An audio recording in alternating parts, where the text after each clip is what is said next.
Tahapan pendaftaran bakal calon legislatif yang akan berlaga di pemilu 2024 mendatang sudah dibuka sejak 1 Mei lalu hingga 14 Mei esok.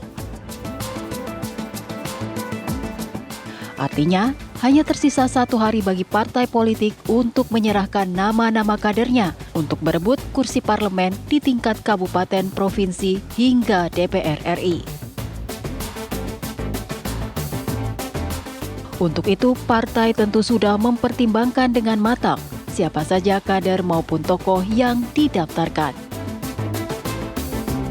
Tak hanya pengalaman dan jam terbang di dunia politik yang menjadi acuan, namun juga popularitas si tokoh tentu menjadi pertimbangan tersendiri. Seperti para artis yang kerap menjadi perhatian publik, maka tak heran jika setiap pemilu diselenggarakan, tidak sedikit partai yang berlomba merekrut artis dan mendaftarkannya sebagai calon legislatif. Meski tak seluruhnya berhasil lolos, namun nama besar dan wajah para artis masih menjadi magnet tersendiri bagi partai. Jika berkaca pada pemilu 2019 lalu, dari 91 artis yang dijagokan, 77 orang diantaranya gagal masuk ke Senayan. Lalu, apakah keberadaan artis di parlemen dan partai politik mampu memberi warna dalam kehidupan politik dan tata negara di tanah air? Benarkah fenomena parpol merekrut artis merupakan bentuk kegagalan parpol melakukan kaderisasi secara berkelanjutan dan pada akhirnya artis hanyalah sekedar sarana peraup suara saja? Tim TV One mengabarkan.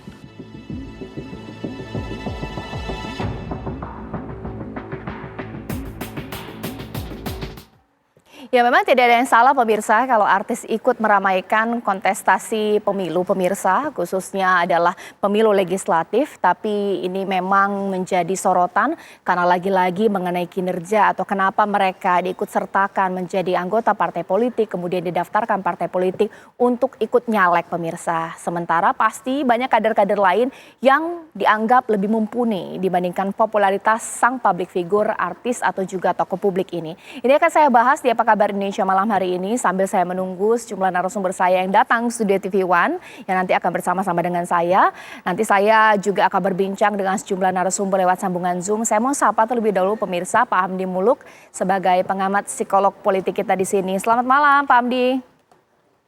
Selamat malam Caca, selamat malam para pemirsa TV One yang budiman. Baik Pak Hamdi, bolehlah dikasih apa ya? Seakan-akan preambule ya.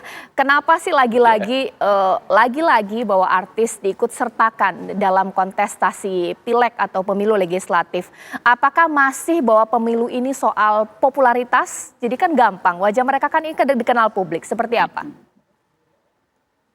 Ya, saya kira fenomena artis sekarang agak beda dengan konteks zaman Orde Baru dulu. Kalau Anda perlu flashback ya, zaman dulu ada namanya istilah vote getter.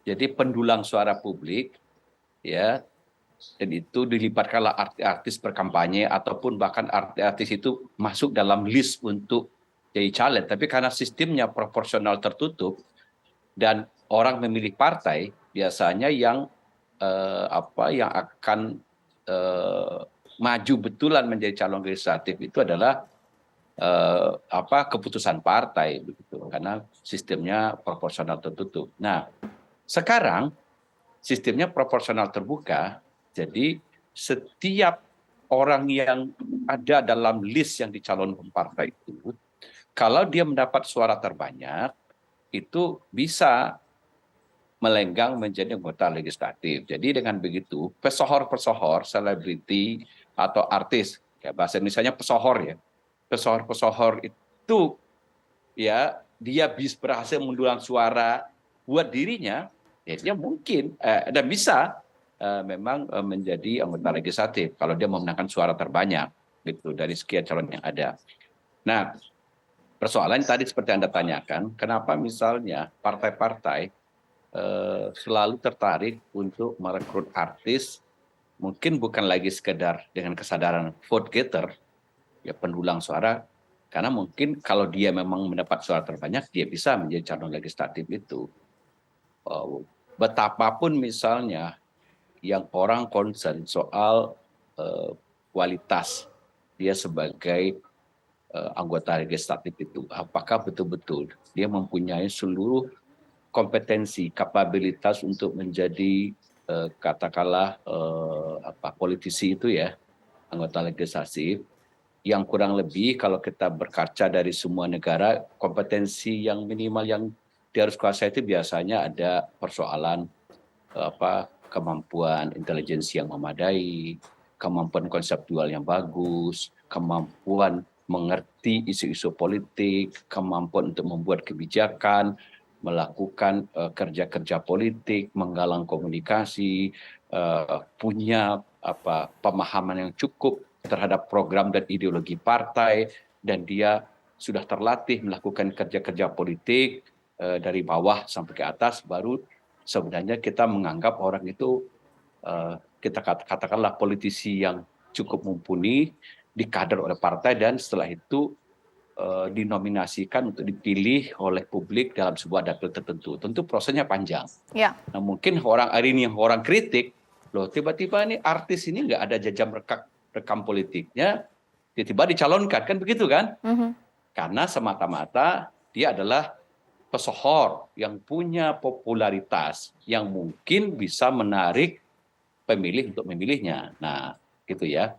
Nah, pertanyaannya, seberapa penting masalah popularitas itu di mata pemilih begitu. Nah, kalau kita berkaca dari sistem pemilu kita yang proporsional terbuka, dan dalam daftar calon legislatif yang disodorkan oleh partai itu ya bisa berjumlah 10. Anda bayangkan kalau partai yang ke pemilu itu ada 13 atau 12 atau berapa sekarang ya, itu kan ratusan itu ada calon dalam sebuah dapil itu. Nah, secara psikologis, kalau orang disuruh memilih satu yang dianggap berhak mewakili daerah pemilihan dia dari sekian banyak partai, itu kan pemilihan itu rumit betul, begitu loh. Nah, kalau partainya sedikit, kalau kita bicara di tempat-tempat yang demokrasi sudah terkonsolidasi, partai itu yang ikut pemilu itu tidak banyak, ya misalnya 3 atau 4. Apalagi kalau kita membayangkan sistemnya adalah majoritarian, bukan proporsional terbuka seperti yang kita anut sekarang. Jadi satu partai cuma ngirim satu orang. Jadi kalau ada partai 4, ada 4 calon di dapil itu, dan orang bisa membanding-bandingkan calon dari partai A seperti apa, calon dari partai B seperti apa, calon partai D seperti apa, calon partai dari E seperti apa, ada 4. Kalau misalnya dalam list ketok suara itu ada ratusan, pertanyaannya, ya bagaimana publik bisa menentukan pilihan dari sekian banyak pilihan itu, baik dengan jumlah partainya, jumlah orang yang berlaga di satu dapil itu. Nah, dalam tidak ada misalnya di benak pemilih itu alasan yang paling dominan bagi dia untuk memilih. Katakanlah misalnya alasan dominan yang secara psikologis saya maksud itu misalnya gini, konsep party identification. Ya, ada orang merasa dia pengikut partai itu dari zaman dulu, keluarganya juga begitu, dia tertarik dengan partai itu, seluruh visi misi, ideologi, dia yakin partai itu baik. Besar kemungkinan dia akan memilih orang yang di-endorse, dinominasi oleh partai itu, katakanlah figur yang merepresentasikan kader terbaik dari partai itu, katakanlah politisi yang mumpuni itu. Pertanyaannya, berapa banyak ya calon legislatif itu yang punya kriteria seperti itu? Di tengah misalnya, tidak ada yang terlalu menonjol dari ratusan orang itu, berlaku hukum psikologi dalam pemilihan yang disebut dengan hukum availability atau hukum heuristik. Orang akan memilih yang paling sekenanya dengan prinsip kemenonjolan. Saliensi namanya. Jadi yang menonjol itu biasanya siapa? Pesohor-pesohor. Orang yang paling terkenal gitu loh. Jadi besar kemungkinan kalau orang bingung milih, gampang begitu. Udahlah, kita lihat aja sosok-sosok yang memang populer, terkenal seperti artis, seperti tokoh-tokoh gitu yang sudah dikenal banyak orang. Nah, itu besar kemungkinan yang dipilih gitu. Dalam ketiadaan skema kognitif yang dipakai oleh pemilih untuk menetapkan pilihannya. Nah, bagusnya itu kalau kita bicara politik yang ajak itu tadi saya bilang dia akan mengikuti garis ideologi partai, programnya dia paham. Tapi partai kita terlalu banyak dan antara satu partai dengan partai lain tidak jelas ideologinya, tidak jelas brandingnya, jadi pemilih bingung sebenarnya. Nah, dalam ketiadaan seperti itu besar kemungkinan orang yang terpilih satu orang yang memang menonjol bisa populer. Baik. Nah, satu lagi kalau yang benar ya kata teman-teman kita yang ikut legislatif tuh, kalau Anda mau terpilih, Anda harus datang ke tempat itu, Anda menonjol di mata publik, kalau artinya Anda dekat dengan masyarakat, besar kemungkinan Anda dipilih. Jadi Anda harus menjalin komunikasi dari bawah, membuat Baik, program-program kerja yang bagus di masyarakat, Baik, sehingga Prof. Anda dikenal di masyarakat. Baik, Prof. Gitu. Ditahan dulu, Prof, karena saat ini saya sudah sudah hadir di sini Bang Lusius Karus, peneliti Formapi kita. Kalau tadi banyak dijelaskan oleh Prof Hamdi Muluk bahwa problemnya ini adalah karena partai politik, mesin partai ini tidak bisa banyak mencetak kader yang mumpuni dan dikenal oleh publik. Tapi mungkin menurut pengamatan Bang Lusius Karus, siapa sih yang aji mumpung di sini mengingat artis sudah kaya? Dia mau cari apa lagi? Uangnya sudah banyak. Apakah partai yang menawarkan kepada artis untuk ikut dong caleg? Ataukah jangan-jangan memang dari artisnya memang mau? Seperti apa menurut Bang Lusius? Saya kira sih yang paling merasa punya kebutuhan gitu ya partai politik pasti gitu ya. Ini kontestasi dengan belasan partai politik, kali ini 18 partai politik gitu ya. Dan ini di tahun 2024 ini hanya 75 hari masa kampanye. Itu waktu yang sangat terbatas bagi partai politik untuk bisa memperkenalkan caleg-calegnya agar kemudian dipilih oleh konstituen gitu ya. Karena itu saya kira jadi kebutuhan partai politik untuk kemudian menawarkan orang-orang yang katakanlah tidak perlu kerja keras lagi gitu ya buat partai politik untuk kemudian memperkenalkan mereka di tengah konstituen. Dan sudah tidak kerja keras tapi mudah kemudian mendapatkan suara dari konstituen gitu ya.